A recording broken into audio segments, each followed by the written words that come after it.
नमस्कार विद्यार्थी मित्र हो. आज आपण इयत्ता 9वी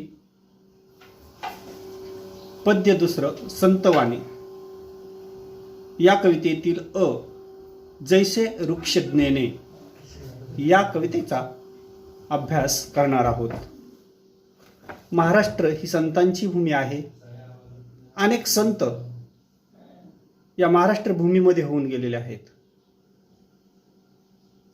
ज्ञानदेवे रचिला पाया, उभारले देवालया, नामातयाचा किंकर त्याने रचिले हे आवार. खांब दिलासे भागवत, तुका झालासे कळस.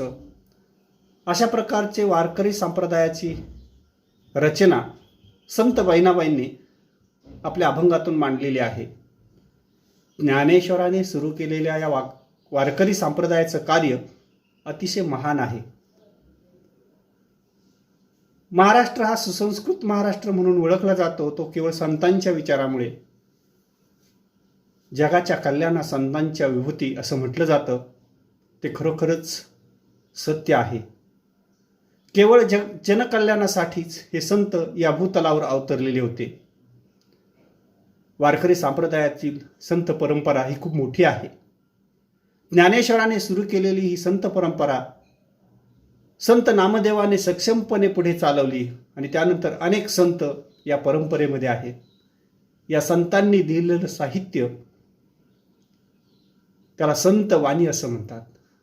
संतवाणी संतांचे विचार, आणि हे संतांचे विचार हे अभंग विचार आहे.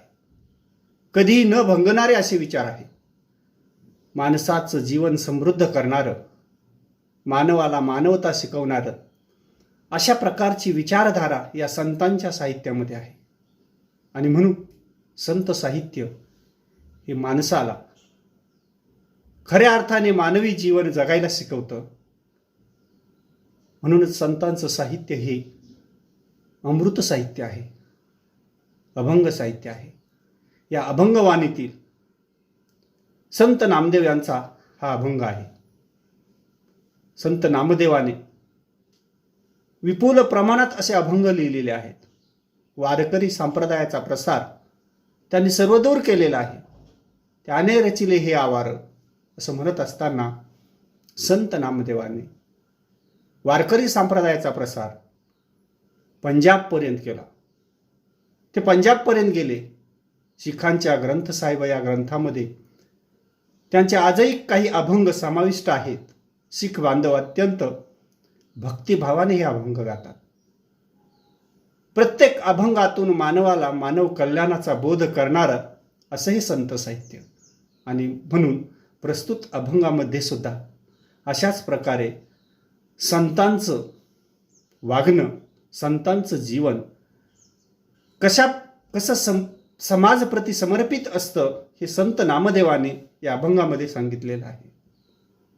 तुम्हाला माहीत आहे की निसर्ग हा माणसाला नेहमीच दातृत्व शिकवतो, त्याग शिकवतो.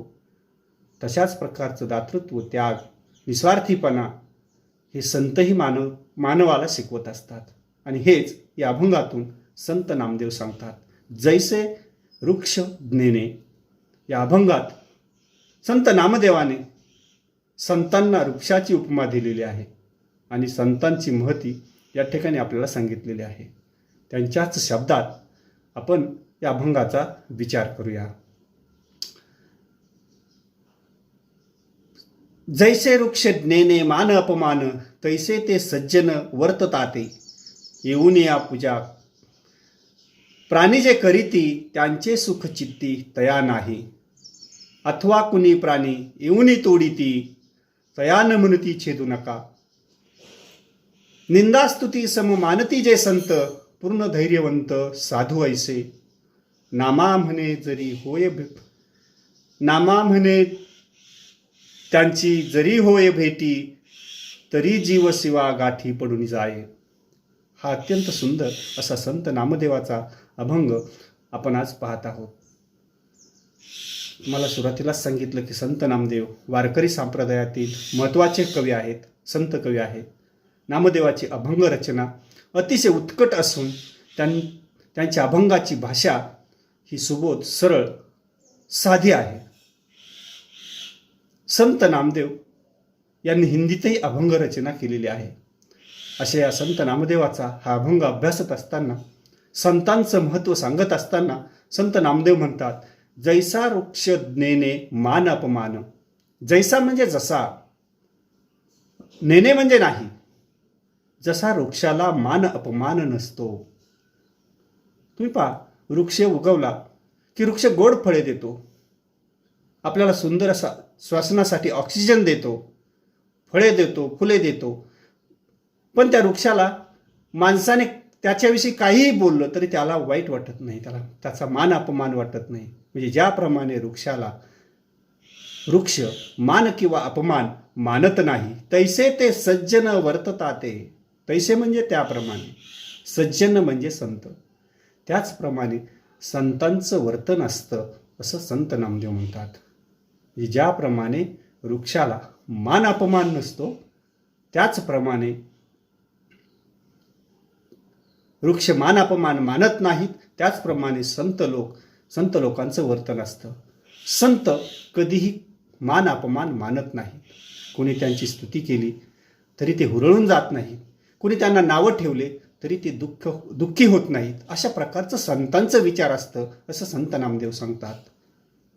दुसऱ्या कडव्यामध्ये पहा, येऊन या पूजा प्राणी जे करीती त्याचे सुख चित्ती तया नाही. वृक्ष पहा, वृक्षांची पूजा केली जाते.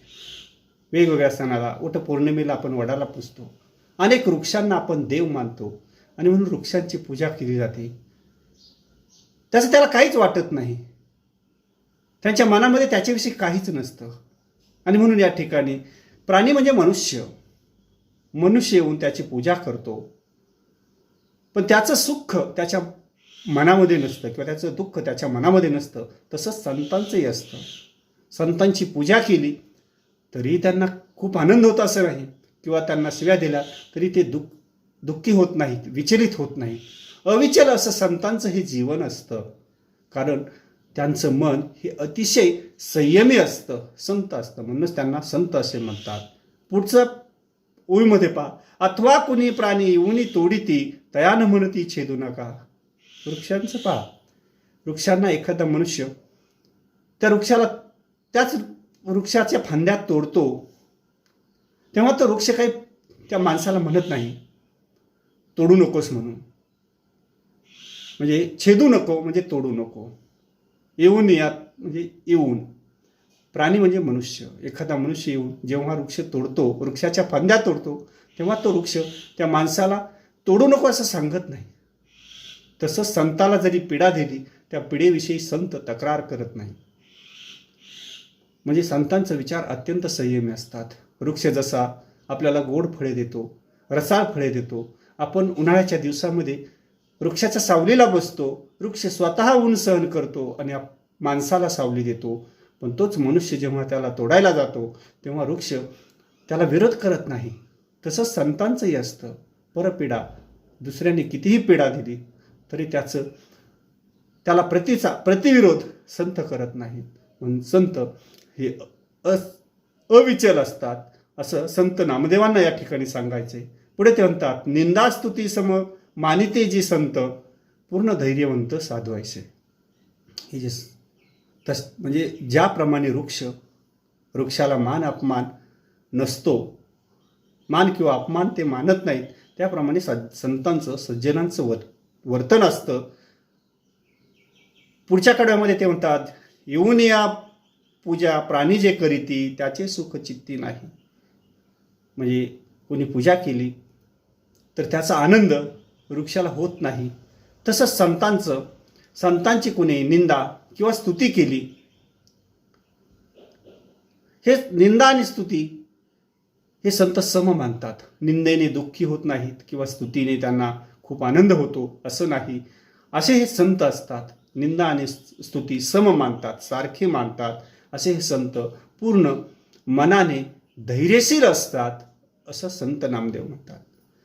शेवटच्या ओळीमध्ये ते म्हणतात, नामा म्हणे त्याची जरी होय भेटी तरी शिवा गाठी पडून जाये.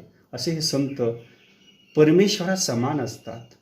आणि म्हणून संत नामदेव म्हणतात, अशा या संतांची भेट झाली तर त्यांची भेट म्हणजे शिवाची, जीवाची शिवाशी झालेली भेट असते. जीव म्हणजे सामान्य मनुष्य आणि शिव म्हणजे परमेश्वर. म्हणजे सामान्य मनुष्याला परमेश्वराची भेट होते, कारण हे संत परमेश्वराचे अंशच असतात. आणि म्हणून अशा संतांची भेट म्हणजे सामान्य माणसाला परमेश्वर भेटल्यासारखंच असतं, असं संत नामदेव या अभंगामध्ये म्हणतात.